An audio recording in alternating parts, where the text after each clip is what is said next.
Assalamualaikum. Selamat pagi, siang, sore, atau malam Bapak, Ibu. Pada kesempatan ini, saya ingin menyampaikan video pendek yang menjelaskan filosofi Teko. Filosofi yang menjelaskan urgensi dan kemiripan sebuah Teko atau poci dengan cara kerja otak manusia secara umum. Semoga bermanfaat. Oh ya pemirsa, jangan lupa dukung channel kami ini ya, dengan menekan tombol like, share, dan subscribe. Salam. Tentu saja semua orang sudah mengenal alat untuk menyimpan air minum yang bernama Teko atau poci. Alat bantu sederhana yang biasanya terbuat dari aluminium, keramik, tanah liat, atau gerabah ini sering disimpan di dapur atau diletakkan di atas meja. Teko adalah wadah penampung air minum sementara sebelum dikeluarkan atau dituangkan ke dalam gelas-gelas untuk kemudian dinikmati oleh manusia. Jika direnungkan, ternyata, alat bantu yang memiliki sejarah panjang ini memiliki filosofi yang unik dan penting.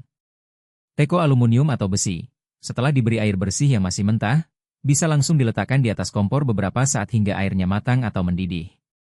Sementara itu, teko yang terbuat dari keramik atau tanah liat biasanya hanya menerima kucuran air matang dan panas dari panci yang telah dipanaskan di kompor beberapa saat sebelumnya. Setelah itu, jika penggunanya ingin menikmati atau mengeluarkan air tehnya, maka ia harus memasukkan bahan-bahan teh ke dalam tekonya, mengaduknya hingga merata, menunggunya beberapa saat hingga suhunya tidak terlalu panas, dan kemudian menuangkannya ke dalam gelas. Pahamkah kita terhadap makna penting atau filosofi yang terkandung di dalam fenomena air teko? Jika suatu saat ingin mendapatkan suatu hasil atau output, maka kita terlebih dahulu harus melakukan usaha, berproses, dan memberi masukan, input, yang tepat dan relevan terhadapnya. Jadi, sebagai ilustrasi, seorang petani tidak akan pernah memanen padinya jika sebelumnya tidak pernah menanam dan mengurus bibit-bibitnya. Demikian pula halnya dengan teko, ia hanya akan menuangkan air teh saja jika memang isinya air teh. Jadi, teko tidak dapat menuangkan air teh jika sebelumnya si pemiliknya sama sekali tidak pernah mengisinya dengan air.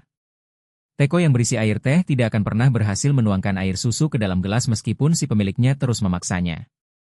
Maknanya apa? Pada konteks ini, hasil, atau output, akan bergantung pada usaha, lahiriah.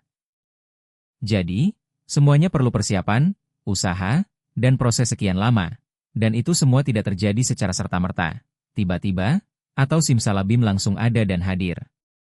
Itulah salah satu pendidikan dasar bagi manusia.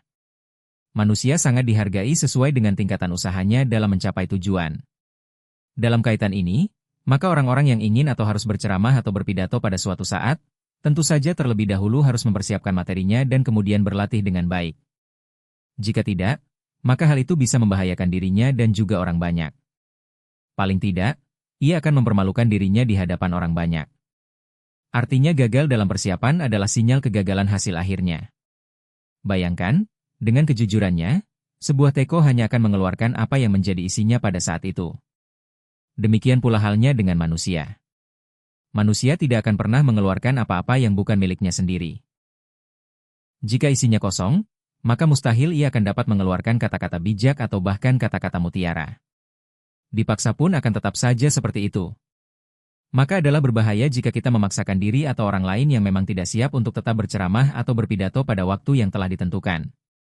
Sebagai misal, jika seseorang sudah lama dan terbiasa bergaul dengan anak nakal, kurang terdidik, dan hobinya baca komik, maka wajar saja jika ia cenderung tidak mampu berbicara mengenai materi-materi pendidikan, budaya, dan teknologi.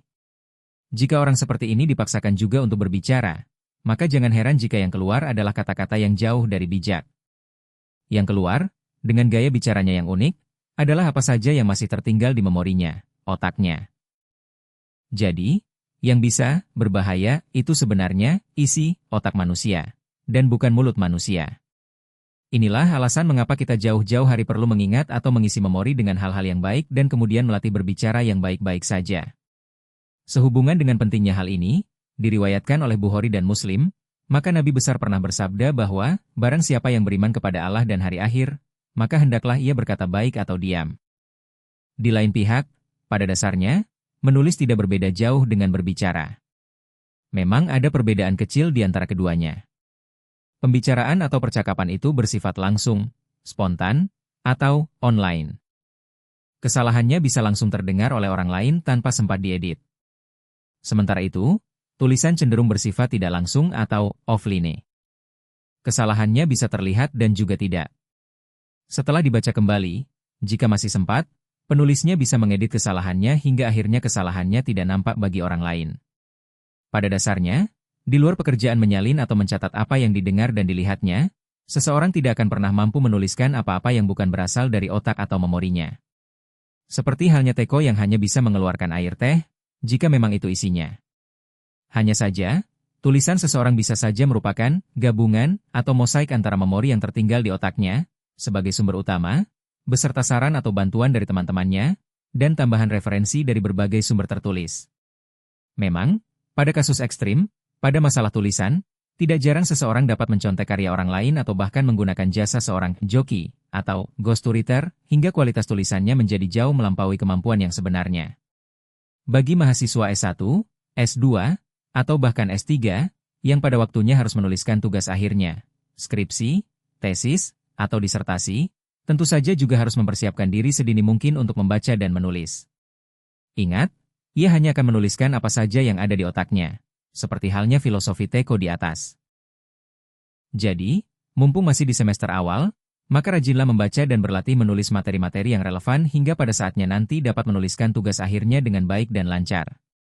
Otak manusia, dalam kadar-kadar tertentu, memang mirip dengan teko, ia harus diisi dan dilatih, agar terbiasa, terlebih dahulu sebelum suatu saat benar-benar digunakan untuk menghasilkan output yang diinginkan. Setelah otak manusia diisi, melalui proses membaca, melihat, mengamati, bertanya, dan mendengar, ia masih memerlukan waktu untuk istirahat, merenung, mengendapkan, mensinergikan, dan kemudian menginternalisasikan apa-apa yang telah diperolehnya hingga akhirnya ia dapat menuangkan semuanya dengan kata-kata dan tulisan sendiri yang bersifat khas. Inilah alasan perlunya kebiasaan membaca dan berlatih berbicara dan menulis sejak dini secara konsisten.